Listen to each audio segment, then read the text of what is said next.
বাংলাদেশে তারেক রহমানকে সরিয়ে দিয়ে তারা ক্ষমতার কেন্দ্রে অধিষ্ঠিত হওয়ার সম্ভাবনাটা একেবারে সামনে দেখতে পান। তারেক রহমানকে যে 6 মাস বেঁধে দেওয়া হয়েছিল সে 6 মাস শেষ হচ্ছে আগস্ট মাসে।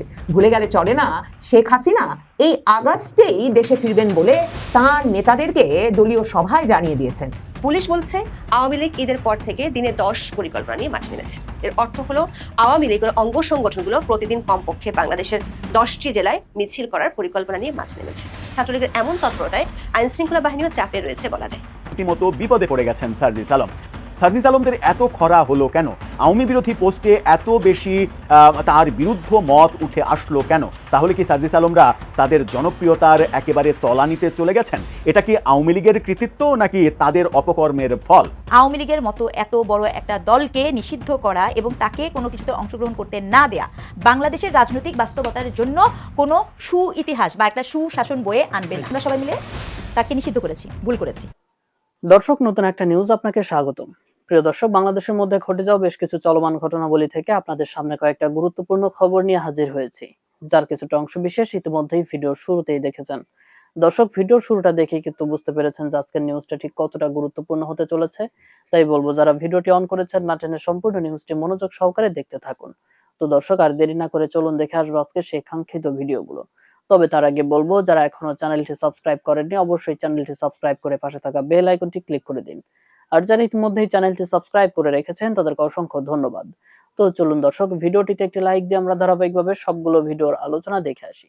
বাংলাদেশে তারেক রহমানকে সরিয়ে দিয়ে তারা ক্ষমতার কেন্দ্রে অধিষ্ঠিত হওয়ার সম্ভাবনাটা একেবারে সামনে দেখতে পান। কাজেই তারেক রহমানকে একদিকে যেমন এদের ঠেকাতে 6 মাসের অ্যাসাইনমেন্ট দিয়ে ভারত যুক্তরাষ্ট্র পাঠিয়েছে, ঠিক তেমনি ভাবে এই অ্যাসাইনমেন্টে তিনি ফেল করতে যাচ্ছেন এটা টের পেয়ে খুবই দ্রুত ক্ষমতার কেন্দ্রে আসতে একেবারে ওঁত পেতে বসে আছে বিভিন্ন পক্ষ, সেটাও সত্যি। তারেক রহমানের পাশে এসে যে ভারত আর মার্কিন যুক্তরাষ্ট্র দাঁড়ালো, এখন এই এক চীনের সাথে তার মাখামাখি ভারত এবং মার্কিন যুক্তরাষ্ট্র দুজনকেই রুষ্ট করে ছাড়বে। আর ভারত তো ভীষণভাবে ক্ষুব্ধ যে এখন পর্যন্ত না সীমান্ত এলাকায় কোনো জঙ্গি শিবির বন্ধ করেছেন তারেক রহমান, না বাংলাদেশের চরমপন্থী যে ভারত বিরোধী রাজনীতি এবং চরমপন্থী রাজনীতির বিকাশ ঘটেছে সেটা নিয়ন্ত্রণে কোনো ভূমিকা রেখেছেন, না পাকিস্তানের সঙ্গে মাখামাখিটা বন্ধ করেছেন। কাজেই যে 6 মাস সময় দিয়ে মোড়ল রাষ্ট্রগুলো তারেক রহমানকে পাঠিয়েছিল, মানে নভেম্বরে ওই কথা বলবার পর যে তার নিয়ন্ত্রণাধীন নয়, ইচ্ছাধীনও নয় দেশে ফেরার বিষয়টা, এরপর যখন ডিসেম্বরে তারেক রহমান ফিরতে পারলেন তখন বিএনপির ভেতরে বাইরে একেবারে প্রকাশ্যেই এ আলাপ তুঙ্গে ছিল এবং প্রায় সকলেই একরকমের ওপেন সিক্রেটের মতো বলছিলেন যে তারেক রহমান একেবারে সুনির্দিষ্টভাবে জানেন যে বাংলাদেশের রাজনীতিতে কি করতে এবং কি করে দেখাতে তাকে আসতে হয়েছে। আর এর মধ্যে সবচেয়ে বড় ব্যাপারটা ছিল এই যে বিএনপি পড়ে গেলে জামায়াতে ইসলামী, জাতীয় নাগরিক পার্টি মানে জামাতেরই বি টিম, এরা এসে ক্ষমতায় বসবেন, এই বিষয়টা দূরীভূত করতে মার্কিন যুক্তরাষ্ট্র এবং ভারত দুতরফেরই এটা সবচেয়ে বড় চাওয়া ছিল যে বাংলাদেশের রাজনীতিতে আওয়ামী লীগের যে নিষেধাজ্ঞা আছে সেটা তুলে নিতে হবে, আওয়ামী লীগকে স্বাভাবিক রাজনীতি করতে দিতে হবে, একটা স্বাভাবিক রাজনৈতিক পরিবেশ সৃষ্টি করতে হবে, মববাজির বিশৃঙ্খলার রাজনীতির অবসান ঘটাতে হবে এবং সেটা 6 মাসের মধ্যেই করতে হবে। অথচ তারেক রহমান যে ব্যবস্থা করে রেখেছেন সেটাকে আসলে একরকম তার নিজের কবর নিজে খোঁড়ার ব্যবস্থাই তিনি করে রেখেছেন বলতে হবে। মানে এখন পরিস্থিতিটা এমন যে এই যে নাহিদ ইসলামরা কথায় কথায় বলেন যে আমাদেরও ফেলতে হবে না সরকার, সরকার খুবই দ্রুত বড় ধরনের বিপদে পড়তে যাচ্ছে, কিংবা মানে ওই যে হুমকি দেন যে আওয়ামী লীগ সরাতে 17 বছর লেগেছে, বিএনপি সরাতে 17 দিনও লাগবে না। এই যে জামায়াতে ইসলামীর নেতৃবৃন্দ সরাসরি বিএনপিকে চাঁদাবাজ, দুর্নীতিবাজ এসব বলে অভিহিত করছেন এবং নানা রকম রাজনৈতিক কর্মসূচি চালিয়ে যাচ্ছেন, ধর্ষণের বিচার হিসেবে শরিয়া আইনের প্রয়োগ চাইছেন। এই সব কিছু এরই আলামত যে তারা প্রত্যেকে জানেন যে মানে তারেক রহমানের রাজনৈতিক মিত্ররাই জানেন যে তারেক রহমান দাঁড়িয়ে আছেন একটা টলমল করতে থাকা মঞ্চের ওপর এবং তাকে যে কোনো সময় যে কোনো পক্ষ ধাক্কা দিলে আসলে বাংলাদেশের রাজনীতিতে তাদের জন্য একটা মহা সুযোগ তৈরি হবে এবং তারা ক্ষমতার কেন্দ্রে অধিষ্ঠিত হতে পারবে। মানে যে তারেক রহমান আওয়ামী লীগকে ঠেকাতে এমন সব ধূর্ত চাল চেলে আসন ভাগাভাগি করে দিয়ে একটা ভাগাভাগি নির্বাচন করে জামায়াতে ইসলামীকে প্রধান বিরোধী দল বানালেন, এই জাতীয় নাগরিক পার্টির হাসনাত, নাহিদ, আক্তার হোসেনদেরকে সংসদ সদস্য বানিয়ে ছাড়লেন, এরা যে কোনো কৃতজ্ঞতা দেখাচ্ছে না, বরং এই যে নাসিরউদ্দিন পাটোয়ারি এমনকি প্রধানমন্ত্রীর মেয়েকে গালাগালি করছে এবং সেসব ভিডিও ভাইরাল হচ্ছে, তার প্রধান কারণ এরা জানেন তারেক রহমান টলমল করছেন এবং তারেক রহমানকে সরিয়ে দিলেই ক্ষমতার মাসনাদ তাদের হাতে চলে আসবে। তারেক রহমান তাই যতই এদেরকে বুঝ দিয়ে শান্ত রাখতে চাইছেন, তারা সেই বুঝ পাচ্ছেন না, কারণ তাদের কথা হচ্ছে আওয়ামী লীগকে সরালেন তারা, আর বিদেশি মোড়লদের এক রকমের সরাসরি অংশগ্রহণে আর বাংলাদেশ সেনাবাহিনীর তৎপরতায় কিনা তারেক রহমান এসে ক্ষমতার কেন্দ্রে বসলেন। ওইদিকে সেনাবাহিনীর ভেতরেও কিন্তু এই জামায়াতে ইসলামী জাতীয় নাগরিক পার্টির প্রতি সহানুভূতিশীল অংশটা অত্যন্ত সক্রিয় এবং শক্তিশালী।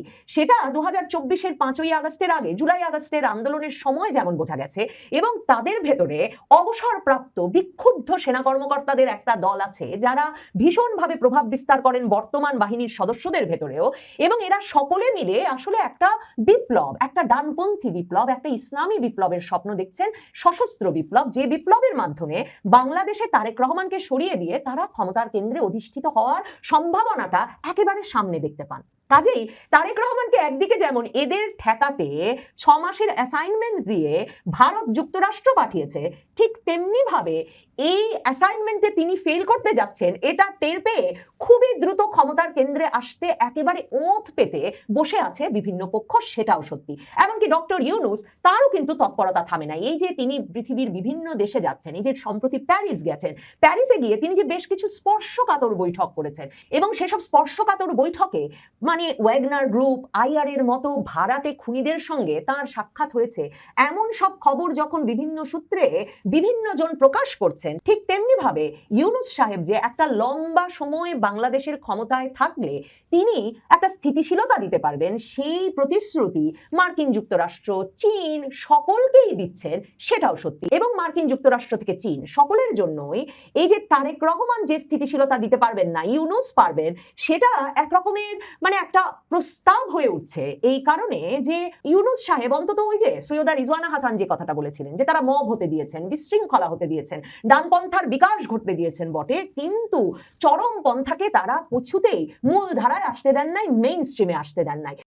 কাজে এই যে পরীক্ষিত ক্ষমতা ইউনূস সাহেবের, মানে সকল রকম বিশৃঙ্খলা আভ্যন্তরীণভাবে দেশের ভেতরে চরমপন্থী গোষ্ঠীগুলোকে দিয়ে করিয়ে গেলেও এই যে মূল ধারায় তিনি যতক্ষণ নিজে ক্ষমতায় আছেন তার পারিষদবর্গ নিয়ে, ততক্ষণ যে তাদেরকে আসতে দেবেন না। অন্যদিকে তারা ইউনূস সাহেব ক্ষমতায় থাকলে বাইরেই সন্তুষ্ট অবস্থায় থাকবে, এটা যেহেতু পরীক্ষিত, কাজেই অনেক পক্ষের জন্যই ইউনূস সাহেব বরং একটা বেটার চয়েস হয়ে উঠছে, আরো ভালো পছন্দ হয়ে উঠছে তারেক রহমানের চেয়ে। তারেক রহমানের জন্য তাই ভিতরে বাইরে বিপদ বাড়ছে। আর ওইদিকে খলিলুর রহমান সাহেব, তারেক রহমানের জন্য মার্কিন যুক্তরাষ্ট্রের সঙ্গে একমাত্র সূত্র যিনি, সেই খলিলুর রহমান চলে যাচ্ছেন জাতিসংঘের সাধারণ পরিষদের সভাপতি হয়ে 1 বছরের ছুটি নিয়ে।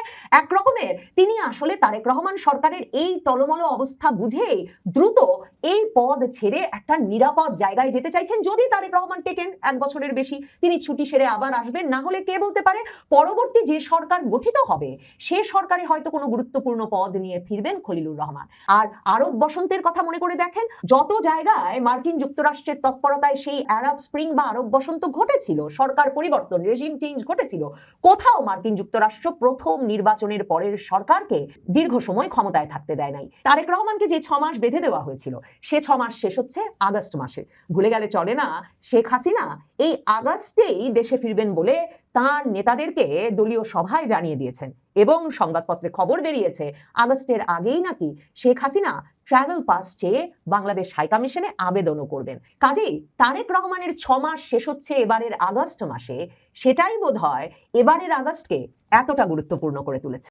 আওয়ামী লীগের মতো এত বড় একটা দলকে নিষিদ্ধ করা এবং তাকে কোনো কিছুতে অংশগ্রহণ করতে না দেয়া বাংলাদেশের রাজনৈতিক বাস্তবতার জন্য কোনো সুইতিহাস বা একটা সুশাসন বয়ে আনবে না। ডক্টর স্নিগ্ধা, সেটা হচ্ছে গত কাল সম্ভবত একটা যমুনাতে সাবেক পররাষ্ট্র উপদেষ্টা সাক্ষাৎকার দিয়েছেন। তিনি বলেছেন, আমি মনে করি, তাকে জিজ্ঞেস করা হয়েছিল আওয়ামী লীগ ফিরে আসবে কিন্তু তিনি বলেছেন, আমি মনে করি আওয়ামী লীগ রাজনীতি থেকে একেবারে আউট হয়ে গেছে বা যাচ্ছে, এরকম থাকবে না। আমাদের মানুষজনের স্মৃতিশক্তি খুবই দীর্ঘ না। আমি মনে করি বিশেষ করে যে তারা রাজনীতিতে ফিরে আসবে, আমার অনুমান, মানে তার অনুমান আগামী নির্বাচনে তারা অংশ নেবে। আপনি কি বলবেন? দেখেন, এটা আমার ব্যক্তিগত অভিজ্ঞতা খুব মজার। আমি আসলে নেপালে ইলেকশনটা দেখে এসে আমি আসলে সিমিলার সর্ট অফ একটা কমেন্ট করেছিলাম, এবং তারপরে যা হবার তা তো হয়েছেই অনলাইনে। কিন্তু ফ্যাক্টটা হচ্ছে কি, আপনি রাজনীতি যখন করবেন, আমি এটা বারবার বলছি যে এখানে রাজনীতিতে কখনো কাউকে অচ্ছুত করে রাখা যায় না, রাজনীতিতে কখনো কোনো শেষ কথা বলে কিছু থাকে না। রাজনীতির, আমি শুধু না, সারা জগৎব্যাপীতে মানুষ এটাই বলবে যে নো সামথিং ইজ মানে দ্যাটস ইট, মানে ফুল স্টপ বলে কিছু নাই। রাজনীতিকে মানুষ এভাবে বোঝে।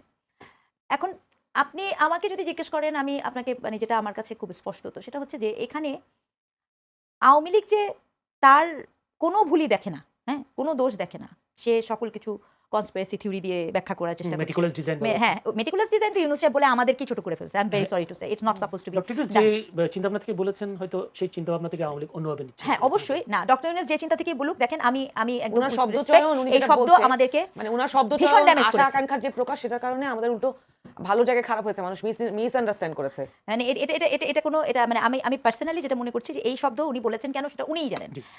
উনি কাউকে মাস্টারমাইন্ড বলে দিয়েছেন, উনি কাউকে মেটিকুলাসলি ডিজাইন বলেছেন, তো উনিই জানেন উনার মেটিকুলাসলি ডিজাইন আর উনার মাস্টারমাইন্ড, আমাদের কিছু বলা নেই। অথবা এনসিপির লোকজন যেহেতু উনার ধারের কাছে ছিল তারা জানে, আমরা জানি না, একদম স্পষ্ট তো। কিন্তু এই কথা বলার পরে আওয়ামী লীগ কি করেছে? আওয়ামী লীগ এটাকে পুরো একটা কনস্পিরেসি থিওরি বানিয়েছে। ঠিক আছে, হতে পারে না, আমি একদমই বলবো না, আমার অভিজ্ঞতা এখন সেটা একদমই বলে না। কারণ আপনার বাণিজ্য চুক্তি যখন আমি দেখি, মার্কিন বাণিজ্য চুক্তিটাকে যখন আমি দেখি এবং সেটা নিয়ে যখন আমি নীরবতা দেখতে পাই সকল পক্ষের, তখন আমার কাছে একজন শিক্ষকের জায়গা থেকে বিষয়টা কোনোভাবেই স্বাভাবিক বলে মনে হয় না, স্পষ্টত। এখন তাই বলে কি, ধরেন আমি সবসময় একটা কথা বলি, আওয়ামী লীগের তো আমি যতটুকু জানি আওয়ামী লীগের তো অনেক অনেক বুদ্ধিমান লোকজন আছে, বুদ্ধিজীবী আছে, তারা কখন এটা আমি ধরেন 5 মিনিটের জন্য ওনাদের সব কথা মেনে নিয়েছে, সব ষড়যন্ত্র সব কিছু। ক্ষমতায় কে ছিল? আপনারা ছিলেন। আপনি রাষ্ট্রের নাগরিকের দায়িত্ব নিতে পেরেছেন? আপনার রাষ্ট্রের নাগরিককে দায়িত্ব আপনি দিতে পেরেছেন? ম্যাসাকার হয়েছে না, আপনি ঠেকাতে পারলেন না, তার মানে আপনি ব্যর্থ না? ওই দায়িত্ব স্বীকার করেন। আপনার মানুষ মারা যাচ্ছে, আপনার ম্যাসাকার হচ্ছে, আপনার মন্ত্রণালয়, আপনারই, উনাদের তত্ত্বেও যদি আমি যাই, ওনারা এটা স্বীকার করবেন না কেন? মানে এটা কেমন কথা হলো? আপনি একটা রাষ্ট্র শাসন করবেন, আপনি বলবেন না না ওরা ষড়যন্ত্র করছে। এটা কি চলছে, ব্রিটিশ প্রাক উপনিবেশিক যুগ চলছে, যে আমি বলবো যে সব ইংরেজিদের ষড়যন্ত্র, আর আমি বইয়ের মধ্যে পড়ছি না, গল্পটা তো এরকম হয় না কখনো। আপনি রাষ্ট্র ক্ষমতায় আছেন, আপনি রাষ্ট্র ক্ষমতায় নিরাপত্তা দিতে পারেন, আপনি কি সেই দায়টাও কি স্বীকার করেছেন? উত্তর হয়েছে না। উপরন্তু আপনারা কি করেছেন? আওয়ামী লীগ যেটা করেছে, তারা অনলাইনে চলে গেছে, যাওয়ারই কথা।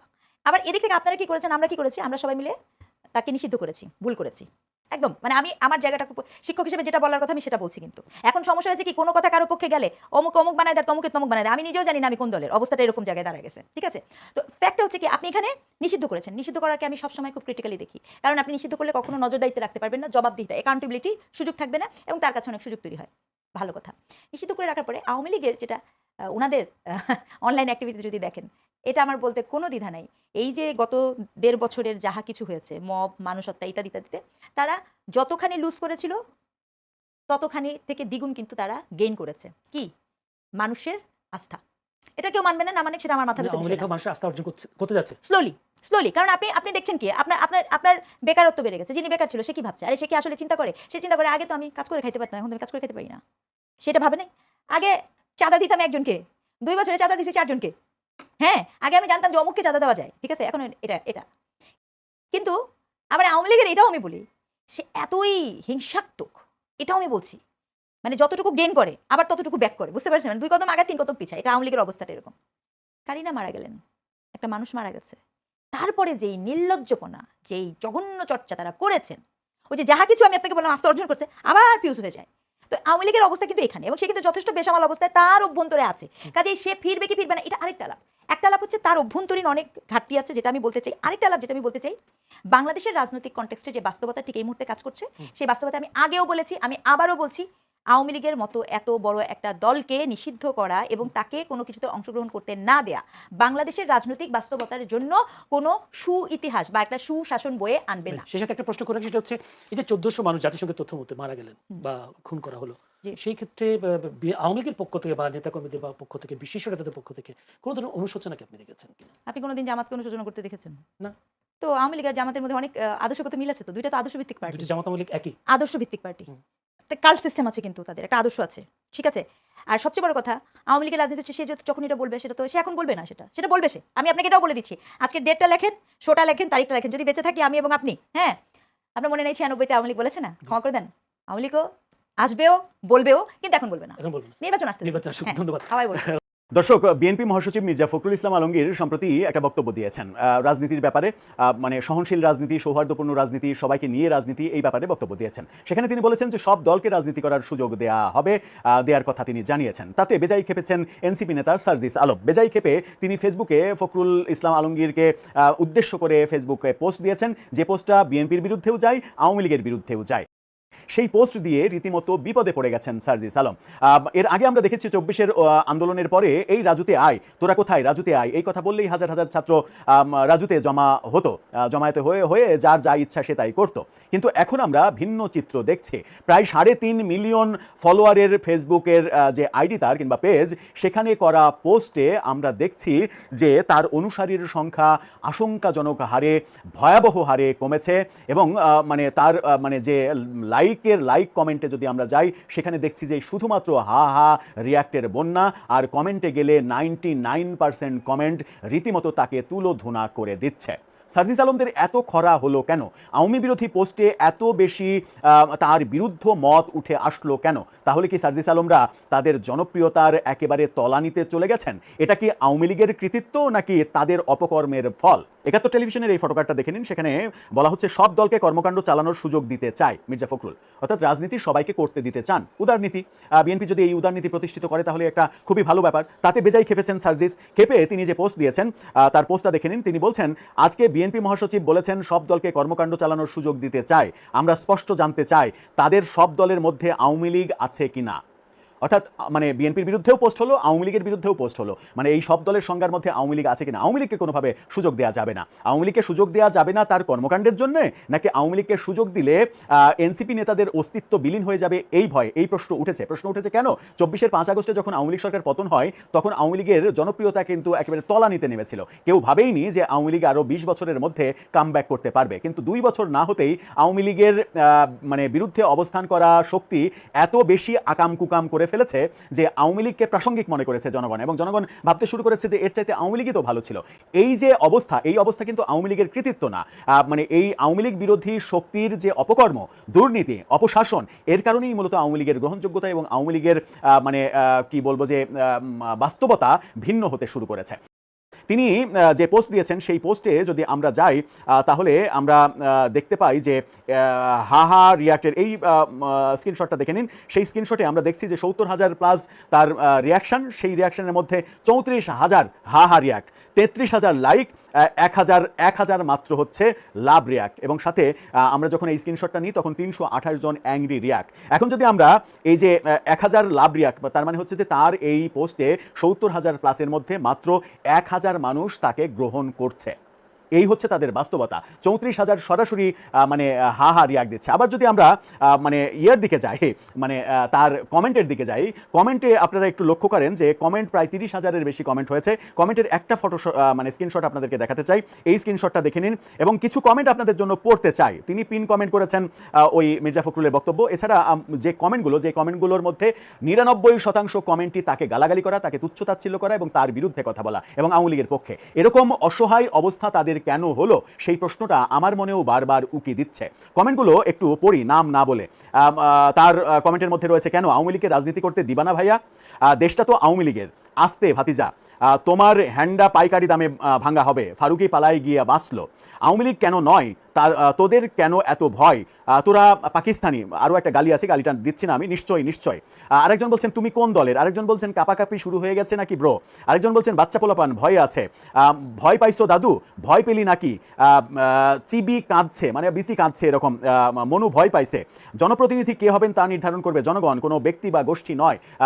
মানে তাকে পরামর্শ দিচ্ছে, মনে হয় আছে আওয়ামী লীগের সাথে গত 24 বছরেও কোনো সম্পর্ক নাই, এরকম লোকের ক্ষেত্রেও গ্রেপ্তার করেছে ইউনূস সরকার, এরকম একটা স্ট্যাটাস মানে কমেন্ট রয়েছে।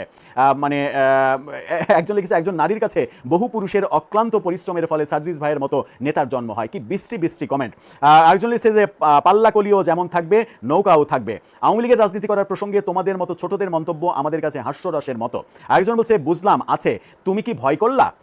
আরেকজন বলছে সার্ভিস ভাই আতঙ্কে আছেন মনে হয়, আসিফ নজরুলের মতো একটা জরিপ করতে পারছেন না বলে ঘুরাই পাচাই এসব লিখছেন। এই যে ভয়াবহ ব্যাপারগুলো, মানে আমি যদি 30,000 কমেন্ট পড়ি তাহলে 30,000 কমেন্ট পড়তে হয়তো 2-3 ঘন্টা লাগবে। এই 2-3 ঘন্টা আপনি সার্জিস আলমের এই পোস্টের কমেন্টে গিয়ে দেখেন যে কি অবস্থা। এখন প্রশ্ন হচ্ছে যে কমেন্টগুলো পড়ে কি বাজে কমেন্ট মানুষ করছে সেটা বলা উদ্দেশ্য আমার না।